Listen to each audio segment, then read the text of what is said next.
ప్రతి ఒక్కరు కూడా దయచేసి మీ యొక్క లేఖన భాగాల్లో మీ ముందుంచబడిన ప్రతి మాటను కూడా శ్రద్ధగా గ్రహించగలరని, ఈ ప్రత్యేకమైన సమయంలో దేవుని యొక్క మాటలను అందించవలసిందిగా మరి దైవ సేవకులు షాషోక్ గారికి ఈ సమయాన్ని నేను అప్పగిస్తానండి. మీ అందరికీ క్రీస్తు పేరిట నా వందనాలండి. ప్రార్థన చేసుకుందామండి. ప్రేమ కలిగిన మా కన్న తండ్రి, అయ్యా మీ వాక్యాన్ని తండ్రి మీ పిల్లలకు తండ్రి అది చెప్పబోతున్నాను తండ్రి. అయ్యా మరి మీ బిడ్డలు ప్రతి ఒక్క మాటను గ్రహించేలాగా తండ్రి చూడండి తండ్రి. అయ్యా మరి నీ మాటలు చెబుతున్న నేను తండ్రి, నా మాటలు తండ్రి అనాలోచనగా తండ్రి రాకుండా తండ్రి, అయ్యా ఏది కూడా వ్యర్థంగా పలకడం కానీ తండ్రి, మా కన్న తండ్రి నన్ను నేను అదుపులో పెట్టుకుంటూ తండ్రి, అలాగే మిమ్మల్ని మహిమపరిచేలాగా తండ్రి, మీకు మహిమ తెచ్చేలాగా తండ్రి ఉండేలాగా తండ్రి ఈ సందేశం చూడండి అయ్యా. అయ్యా మీ జ్ఞానంలో ప్రతి ఒక్క బిడ్డ ఎదుగులాగిన తండ్రి సహాయాన్ని దయచేయండి తండ్రి. తండ్రి మరి మీ సేవకుడు మరి మమ్మల్ని అందరినీ కూడా ముందుకు తీసుకెళ్తున్న మీ సేవకుని జ్ఞాపకం చేసుకోండి తండ్రి. దూర ప్రాంతంలో ఉన్నారయ్యా తండ్రి. అలాగే తండ్రి మరి ఈ వాక్యం చెబుతుండగా ఎటువంటి ఆటంకము కలగకుండా చక్కగా జరుగులాగున సహాయాన్ని దయచేయండి తండ్రి. తండ్రి ఈ ప్రార్థన యేసుక్రీస్తు నామమున అడిగి వేడుకొనిచున్నాను తండ్రి. ఆమేన్. అందరికీ వందనాలండి. ముందుగా ఈ అవకాశం ఇచ్చిన తండ్రి అయిన దేవునికి, అలాగే కూడి వచ్చిన ప్రతి ఒక్కరికి కూడా ప్రభు పేరట వందనములు తెలియజేస్తున్నానండి మరొకసారి. ప్రియమైన దేవుని వారలారా, ఈరోజు ఒక మంచి అంశాన్ని మనం ఆలోచన చేద్దామండి బైబిల్ గ్రంథంలో నుండి. ప్రియమైన దేవుని వారలారా, అక్కడ మాటలు ఎక్కడ చెబుతున్నావా, అక్కడ మాటలు ఎక్కడ చెబుతున్నావా అనే ఒక అంశాన్ని మనం బైబిల్ గ్రంథం నుండి ఆలోచన చేద్దామండి. ప్రియమైన దేవుని వారలారా, సమాజంలో ఎక్కువ శాతం మంది పనిగట్టుకుని చేసే పని ఏమిటి అని అంటే అక్కడ చెప్పిన మాటలు ఎక్కడికి తీసుకొచ్చి చాలా శ్రద్ధగా చెబుతారు. చాలామంది ఎక్కడ చెప్పిన మాటలు అక్కడికి తీసుకెళ్ళి చాలా బాగా చెబుతారు, చాలా బాగా చెబుతారు అన్నమాట. నిజంగా ఈ మాటలు ఒక ప్రభుత్వ ఉద్యోగుల మధ్య ఉన్నాయా అంటే అక్కడ ఉన్నాయి. అలాగే మరి ప్రైవేటు హాస్పిటల్స్లో కానీ, అలాగే ప్రైవేటు ఉద్యోగాలలో కానీ మరి అక్కడ ఉన్నాయంటే అక్కడ కూడా ఉన్నాయి. ఎన్నో రాజకీయాలు అక్కడ కూడా వారు ఏం చేస్తారు, అక్కడ మాటలు ఇక్కడ, ఇక్కడ మాటలు అక్కడ. ఎక్కువ శాతం సమాజంలో ఉన్నది ఏంటి అని అంటే ఇవే ఉన్నాయండి. ఈరోజు మనం బైబిల్ గ్రంథం నుండి ఆలోచన చేయాలండి. అక్కడ మాటలు ఎక్కడ చెబుతున్నావా? ఈరోజు నువ్వు నేను క్రైస్తవుడిగా మారిన తర్వాత కూడా, చర్చికి వచ్చిన తర్వాత కూడా అక్కడ చెప్పిన మాటలు ఇక్కడ తీసుకొచ్చి చెప్పేవాడిగా ఉన్నావా? ఇక్కడ చెప్పిన మాటలు తీసుకెళ్ళి అక్కడ చెప్పేవాడిగా ఉన్నావా?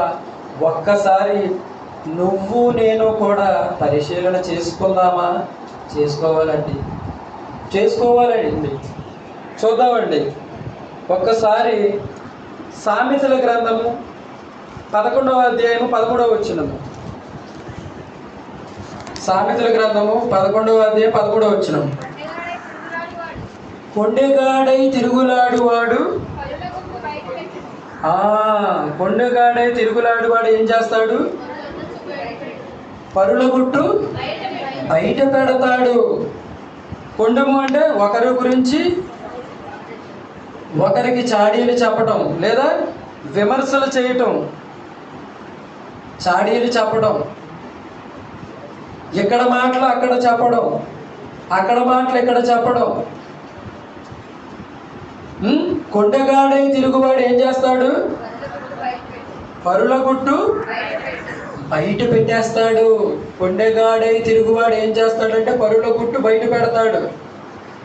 ఆ కొండెగాడు తెలుసుకోవలసిన విషయం ఏమిటంటే, కొండేలు చెప్పేవారు ఎవరైనా ఉన్నట్లయితే వాళ్ళు తెలుసుకోవలసిన విషయం ఏంటంటే, పరుల గుట్టు బయట పెడుతున్నాడు కదా కొండెగాడై తిరుగువాడు.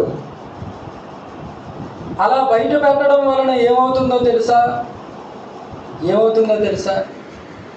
అప్పుడు దాకా ఒక మనిషిని ముందు చాలా మంచిగానే కనపడతాడు. ఎప్పుడు చూసినా మామూలుగా అతను మామూలుగా చూస్తావు నువ్వు. కానీ విషపు మాటలు, కొండెపు మాటలు ఎప్పుడైతే ఆ మనిషి గురించి చెబుతారో ఆ మనిషి రాగానే వేరేగా కనపడుతుంది. అబ్బాయి అయినా అమ్మాయి అయినా, అలా చేసిందంట, ఈవిడ గురించి మనకు తెలుసులే, ఆడు చెప్పాడు మొత్తం అంతా అనేవారు కూడా లేకపోలేదండి. ఎందుకని? కొండేలు విన్నారు. కొండేలు వినకూడదు.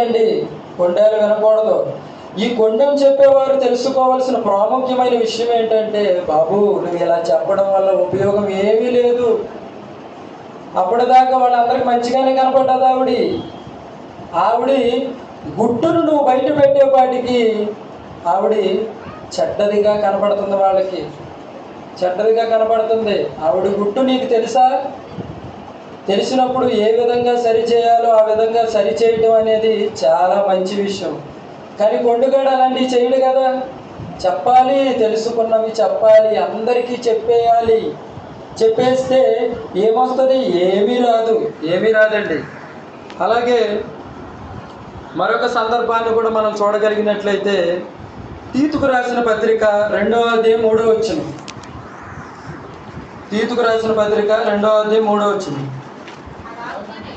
అలాగుననే వృద్ధ స్త్రీల గురించి మనకు తెలుసు కదండి. మన పేటలో ఉంటారుగా వృద్ధ స్త్రీలు, అన్ని ఊరుల్లోనూ ఉంటారు వృద్ధ స్త్రీలు. చదవండి అమ్మా వృద్ధ స్త్రీల గురించి. కొండెగత్తులు,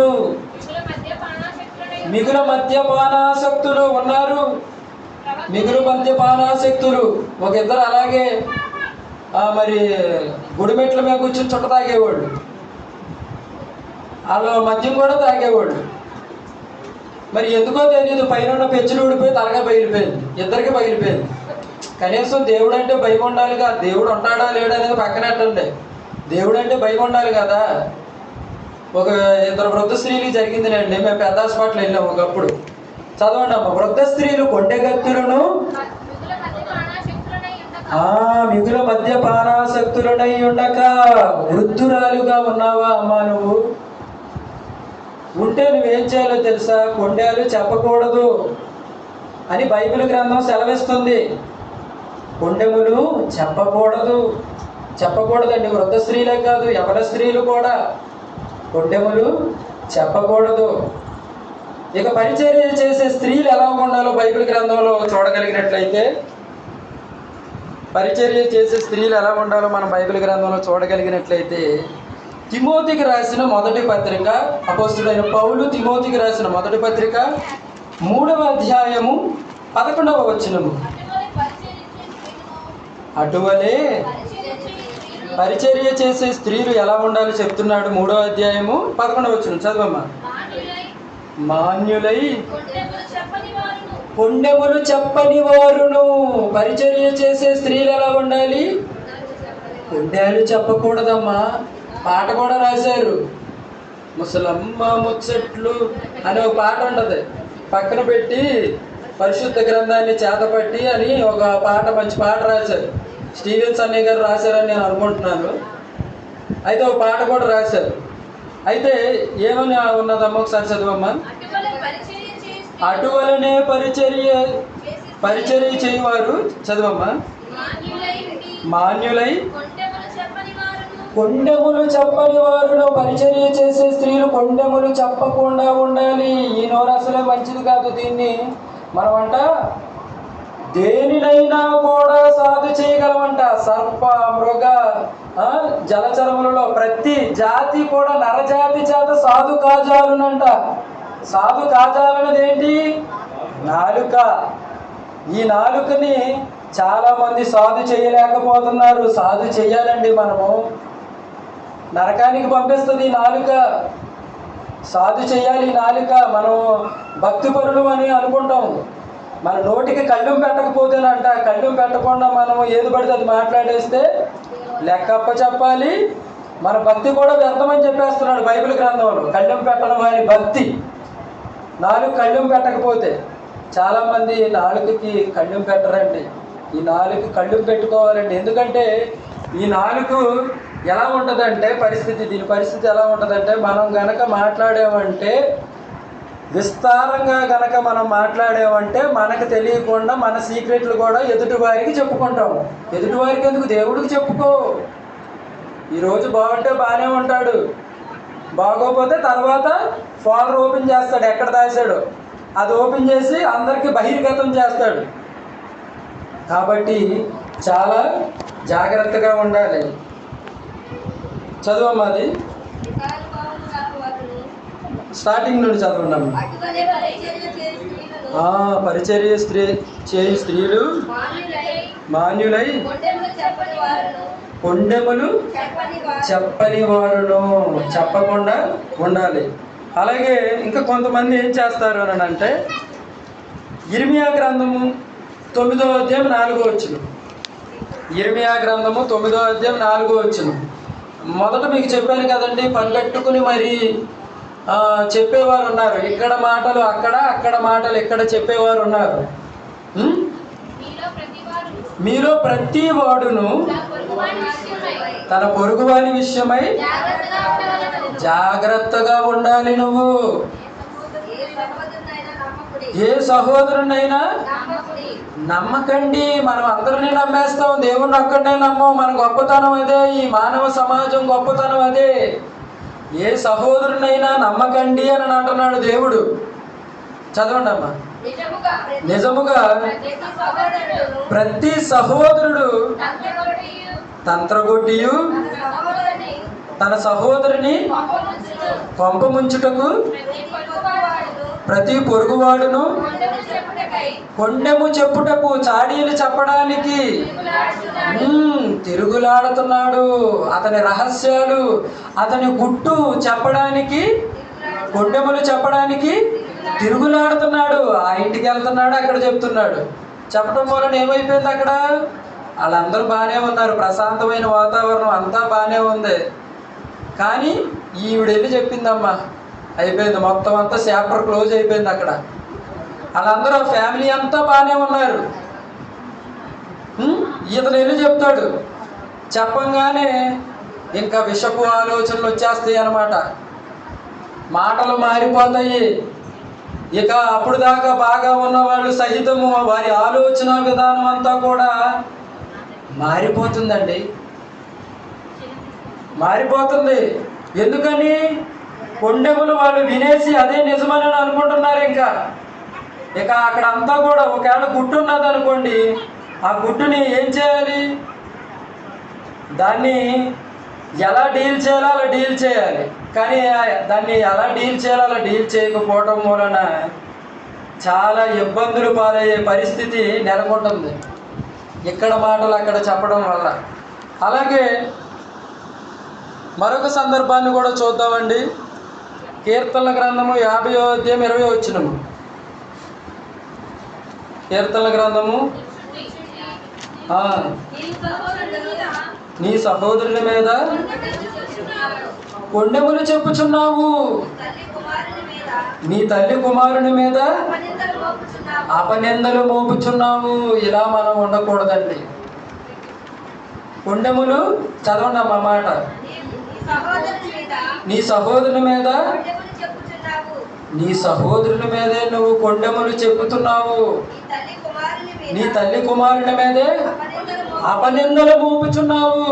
అయ్యో, మనం ఇలా ఉన్నామేమో. ఒక్కసారి చర్చకొస్తూ కూడా మనం మార్చుకోవాలండి, మనం మార్చుకోవాలి. అలాగే మరొక సందర్భాన్ని కూడా చూడగలిగినట్లయితే, లేవీకాండము 19వ అధ్యాయము 16వ వచనము. లేవీకాండము చదవండి అమ్మా. నీ ప్రజలలో కొండెములాడుచు ఇంటింటికి తిరగకూడదు. దేవుడు చెబుతున్నాడు, నీ ప్రజలలో కొండెములాడుచు ఇంటింటికి తిరగకూడదు. నువ్వు అదే పనిగా తిరిగేస్తున్నావు కదా, పాదయాత్రకు తిరిగినట్టుగా అక్కడ మాటలు ఇక్కడ చెప్పుకుంటూ. అలా తిరగకూడదని సర్వశక్తుడైన దేవుడు చెబుతున్నాడు. నీకు ఈరోజు చెబుతున్నాడు, నీ ప్రజలలో కొండెములాడుచు ఇంటింటికి తిరగకూడదు. ఇంటి దగ్గర ఎక్కువ శాతం ఎవరుంటారు? ఫస్ట్ చదివాం మనం, వృద్ధులు ఉంటారు. మరి ఆడవారు కూడా పనికెళ్ళని వారు ఉంటారు. ఖాళీ లేదంటే ఏం చేస్తారు? కావాలి, అందరి విషయాలు కావాలి. ఆ విషయాలు లేకపోతే బ్రతకలేరండి. అలా ఉందండి ఈ సమాజం. అందరి విషయాలు కావాలి. అందరి విషయాలు కాదయ్యా, బైబిల్లో విషయాలు నీకు కావాలి. బైబిల్లో విషయాలు కావాలి. మోషే విషయం తెలుసుకో, ఇస్సాకు విషయం తెలుసుకో, అబ్రహాము విషయం తెలుసుకో. ఈ విషయాలన్నీ అందరికీ చెప్పు. యేసుక్రీస్తు విషయం తెలుసుకో, చెప్పు. ఎవరికి చెబుతావో చెప్పు. యేసుక్రీస్తు మరణించి తిరిగి లేచాడు, ఈ విషయం చెప్పు. ఒక మనిషి మారతాడు. అక్కడ మాటలు ఇక్కడ చెబితే ఎవరు మారతారయ్యా? మారరయ్యా. కుటుంబాలు పోతాయ్యా, కుటుంబాలు పోతాయి. దానికి విరిగిడిస్తానులేండి, లాస్ట్లో చెప్తాను మీకు. కుటుంబాలు పోతాయి. అలాగే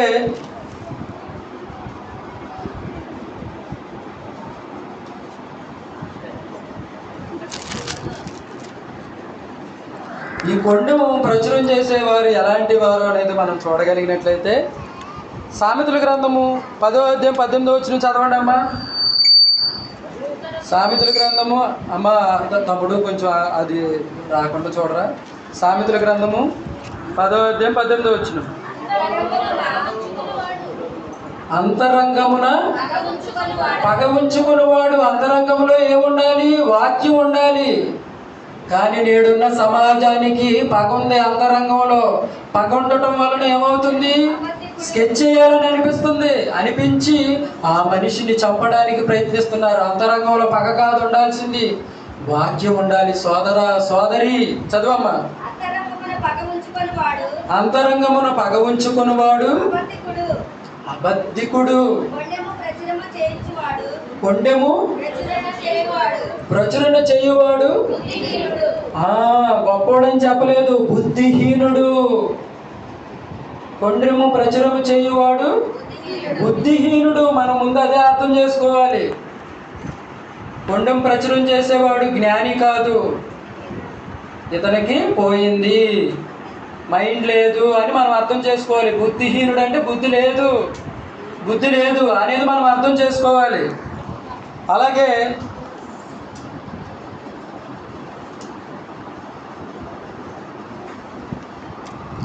సామెతల గ్రంథం, కీర్తనల గ్రంథము 140వ అధ్యాయం 11వ వచనం. ఈ కొండను ప్రచురం చేసేవాళ్ళు ఏమైపోతారో కూడా చెప్తున్నాడు. సామెతల గ్రంథము 140వ అధ్యాయము 11వ వచనం. కీర్తనల గ్రంథము 140వ అధ్యాయం 11వ వచనం. క్షమించండి, కీర్తనల గ్రంథము 140వ అధ్యాయం 11వ వచనం. కొండెములాడువాడు ఇది పరిస్థితి. కొండెములాడేవారి పరిస్థితి ఎలా ఉండదంటే, భూమి మీద వాళ్ళు ఏమైపోతారంటే స్థిరపడరు. ఎందుకంటే అయ్యగారు నోరు బాగోదు. జుబాన్ అచ్చా హోతాతో దునియా భీ అచ్చా హోతా అని అన్నారు పెద్దలు. అది తెలుగులో సామెత ఏంటంటే, నోరు మంచిదైతే ఊరు మంచిదని అన్నారు కదండి. అది సామెత అనమాట. నోరు మంచిదిగా ఉండదు కదా, అందుకే స్థిరపడడు. కొండెం చెప్పేవాడు. మరి అయ్యగారికి అదే కదా పని. ఆ పని మానుకుని చేయవలసిన పని చేస్తే జీవితం బాగుంటుంది. స్థిరపడతాడు. అది చేయట్లేదు చాలామంది కూడా. అలాగే ఇప్పటి వరకు మనం తెలుసుకున్నాం, కొండెము చెప్పకూడదని బాగానే చెప్పారండి ఇప్పటి వరకు కూడా. మరి ఇక ఏం చెప్పాలండి అని ఈ సమాజం ప్రశ్నిస్తే, మాకేమో నోరు ఆగదు, మేమేమో తెలుసుకున్నది చెప్పాలి, మా కడుపేమో ఉబ్బిపోద్ది అనేవాడు కూడా కొంతమంది ఉన్నారు. చెప్పేయాలి అని అనేవాడు కూడా. అయ్యా నువ్వు అది కాదయ్యా చేయాల్సింది, నువ్వు కొండేలు కాదు చెప్పవలసింది. కొండెము ప్రచురము చేయవాడు మొట్టమొదటి చదివాము. మనం ఏం చదివాము? సామెతల గ్రంథంలో 11వ అధ్యాయం 13లో ఏం చదివామమ్మా? అక్కడ ఆగండి. కొండగాడే తిరుగులాడు వాడు ఏం చేస్తాడు? పరుల గుట్టు బయట పెడతాడు. ఇది కాదయ్యా నువ్వు చేయాల్సింది. పరుల గుట్టు బయట పెడితే జీవితాలు పోతాయి. నువ్వు అది కాదు నువ్వు చేయాల్సింది. ప్రేమ రావాలి నీలో, ప్రేమమయుడుగా మారిపోవాలి. మారిపోతే ఏమవుతుందో తెలుసా? చూద్దాం. సామెతల గ్రంథము 10వ అధ్యాయము 12వ వచనము. సామెతల గ్రంథము 10వ అధ్యాయము 12వ వచనము చదవమ్మా. 10వ అధ్యాయము 12వ వచనం చదవమ్మా. పగ కలహమును రేపును, ప్రేమ దోషములన్నిటినీ కప్పును. నువ్వు కొండం కాదు ప్రకటించవలసింది, ప్రచురించవలసింది. యేసుక్రీస్తు గుణాతిశయాలు ప్రకటించాలి. ఆ ప్రేమామయుడిని తెలుసుకున్న నీవు ప్రేమామయుడిగా అయిపోయి ఏం చేయాలో తెలుసా? ప్రేమ దోషములన్నిటినీ కప్పును. చర్చకొచ్చే నీవు, చర్చకొచ్చే నేను, ఎదుటివారు గుట్టు మనకు తెలిసిందనుకో మనము చెప్పకూడదు. కప్పే నీ ప్రేమతో దోషాలన్నిటినీ కూడా కప్పే సోదరుడా. నా దోషాలు నీకు తెలిసినయా? నీ ప్రేమ దేవుణ్ణి తెలుసుకున్నావు కదా, దేవుని ప్రేమ నీకు తెలుసు కదా. ఆ ప్రేమతో నా దోషాలని కప్పే అయ్యా, నేను మంచిగా కనపడతాను మిగతా వాళ్ళ దగ్గర. నా దోషాలు ఎదుటి వారికి చెప్పావనుకో, నేను రాగానే ఈడ అది చేశాడంటండి మొన్న అక్కడంట పరస కొట్టేశాడంట అశోక్ అని అన్నారు అనుకోండి. ఏమనుకో, ఆడ పెద్ద దొంగోడండి, ఆడు పెద్ద వేస్ట్ అండి అన్నట్టుగా అనుకుంటారు. అదే నా దోషాలు నువ్వు కప్పావనుకో, ఎంత బాగుంటుందయ్యా, చాలా బాగుంటుందయ్యా, చాలా బాగుంటుంది. ప్రేమ దోషములన్నిటినీ కప్పును. కప్పాలి, నువ్వు విప్పకూడదు. తప్పది. అలాగే మరొక సందర్భాన్ని కూడా ఈ సందర్భంగా చూద్దామండి. సామెతల గ్రంథము 11వ అధ్యాయము 13వ వచనము. ఏం చేయాలో? సామెతల గ్రంథం 11వ అధ్యాయం 13వ వచనం. అదే సందర్భం. కొండగాడై తిరుగులాడు వాడు పరుల గుట్టు బయట పెట్టును, నమ్మకమైన స్వభావము గలవాడు సంగతి దాచును. నువ్వు ఎలా ఉండాలో తెలుసా ఓ క్రైస్తవుడా? నువ్వు నీ సంగతిని ఏం చేయాలో తెలుసా? దాచిపెట్టాలి. అందరికీ అతని సంగతిని ఎందుకు చెబుతున్నావు? అలా చెప్పడం వల్ల ఏం ఉపయోగం? ఏమీ ఉపయోగం లేదు. ఆవిడ మాకు తెలుసండి, ఎవరు బండి ఎక్కుతుందో కూడా తెలుసు అనేవారు కూడా లేకపోలేదు. అలా అన్నవారిని సహితము నేను వాక్యం తెలుసుకున్న తర్వాత, అయ్యో అది లోకం స్టైలు. యేసు ప్రభు స్టైల్లోకి మనం రావాలి. యేసుని నమ్మిన తర్వాత ఆవిడ గురించి తెలుసు, యేసు ప్రభువుకు తెలుసు వ్యభిచారమందు పట్టబడిన స్త్రీ అని తెలుసు. ఏంటమ్మా వ్యభిచారం చేస్తున్నావు, బుద్ధుందా నీకు, అలాంటి పనులు చేస్తున్నావు ఏంటి అని అనలా. ఆయన ఎలా మాట్లాడాడో తెలుసా? అమ్మా ఇక పాపం చెయ్యమాకమ్మా అని అన్నాడండి. ఇది మాట్లాడే విధానం, ఇది ఇలా మాట్లాడాలి. సంగతిని దాచిపెట్టాలి, ప్రేమ దోషాలన్నిటినీ కప్పిపెట్టాలి, దోషాలన్నిటినీ కప్పాలి. అమ్మా అని పిలిచాడండి. నువ్వు కూడా ఏం చేయాలి? వాళ్ళ గురించి నీకు తెలిసింది కాదనట్లా, తెలిసింది. నువ్వేం చేయాలో తెలుసా? వాక్యం తెలుసుకున్నవాడిగా నేను కూడా ఏం చేయాలి? చెల్లి ఎందుకు నాన్న, నీకు మంచి భవిష్యత్తు ఉందమ్మా, ఎందుకు అలా చేస్తున్నావు, ఎందుకు నాన్న, చక్కగా నువ్వు మంచి పని చేసుకో అమ్మా. నువ్వు చిన్ననాటి నుండి మా ముందు పెరిగిన పిల్లవేనమ్మా, ఇప్పుడు ఎందుకు నాన్న ఇలా అయిపోయావు, చక్కగా ఉండాలి నాన్న అని మంచిగా మాటలు చెప్తే ఎవరైనా రండి. ఈవిడ గురించి నాకు తెలిసి ఎందుకు నువ్వు ఇలాంటి పనులు చేస్తావు, అది ఇది అయ్యాను నన్ను అన్నావు అనుకో, ఎందుకు నువ్వు ఇలా చేస్తావు అని ఎలా పడితే అలా మాట్లాడేవాళ్ళు కూడా ఉన్నారు. కొంతమంది వే ఆఫ్ టాకింగ్ బాగోదు. అలా మాట్లాడటం వలన ఏమంటారో తెలుసా? అవును నా ఇష్టం, నువ్వెవరవయ్యా చెప్పడానికి, తప్పు చేస్తున్నా, తప్పే చేస్తున్నా, ఏంటి నీకు ఇప్పుడు అని అంటారు. మన మాట తీరు మంచిదిగా లేకపోతే యేసు ప్రభువు మాట తీరు చూడండి, ఆ మనిషిని మార్చేలా ఉంది. అమ్మా ఇక పాపం చేయమాకమ్మా. చూడండి ఎంత బాగుందో మాట. ఇది చెప్పే విధానం ఎదుటివారి గుట్టు మనకు తెలుసు, యేసు ప్రభుకు కూడా తెలుసు. కానీ ఆయన మాట ఎలా ఉంది, మన మాట కూడా అలా ఉండాలి. అలా ఉంటేనే మనిషి అనేవాడు మారతాడండి.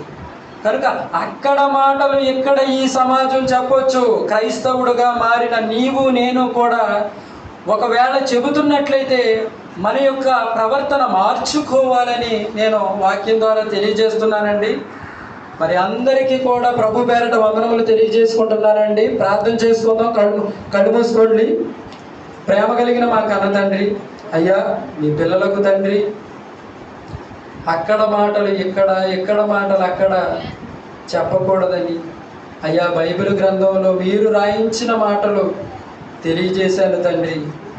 అయ్యా ప్రతి ఒక్క మాటను తండ్రి నేను అలాగే ఇక్కడ ఉన్న ప్రతి ఒక్కరూ కూడా గ్రహించుకుని తండ్రి, అయ్యా మేము అలా ఉంటున్నామేమో తండ్రి, మమ్మల్ని మేము మార్చుకునేలాగా తండ్రి, అయ్యా మాలో అలాంటి దేవుని ప్రవేశించిందేమో తండ్రి, మేము మీ వాక్యం ద్వారా గ్రహించుకుని తండ్రి మా యొక్క కుటుంబాన్ని మేము కట్టుకునేలాగా తండ్రి మాకు గ్రహింపును దయచేయండి తండ్రి. అయ్యా మా నాలుకను చాలా జాగ్రత్తగా మేము పెట్టుకోవాలి. అయ్యా మీ బైబిల్ గ్రంథం సెలవిస్తుంది తండ్రి. అయ్యా దీన్ని అదుపులో పెట్టుకోవాలి తండ్రి. ఇది కూడా పనే తండ్రి, మీరు చెప్పిన పనే తండ్రి. అయ్యా చక్కగా మా నాలుకను మేము అదుపులో పెట్టుకుని మీ వాక్యానికై మా నాలుకను వినియోగించేలాగా తండ్రి గ్రహింపుని దయచేయండి తండ్రి.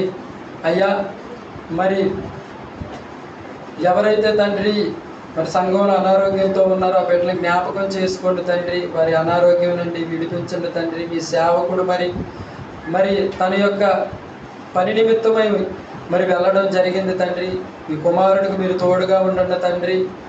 అయ్యా మరి ఇక్కడ ఉన్నవారు మరి ఎంతోమంది మీ జ్ఞానంలో మరి నడిపించేవారు రీసెర్చ్ సెంటర్లో కానివ్వండి తండ్రి, అలాగే స్త్రీల సమాజం నడిపించేవారు కానీ తండ్రి, మరి వీరందరినీ తండ్రి జ్ఞాపకం చేసుకోండి తండ్రి. మీ జ్ఞానంలో తండ్రి ఇంకా ఇంకా అభివృద్ధి పొందించండి తండ్రి. అయ్యా బిడ్డలకు మీరు తోడుగా ఉండండి తండ్రి. తండ్రి ఈ ప్రార్థన యేసుక్రీస్తు నామమున అడిగి వేడుకొనిచున్నాను తండ్రి. ఆమేన్. అందరికీ వందనములండి.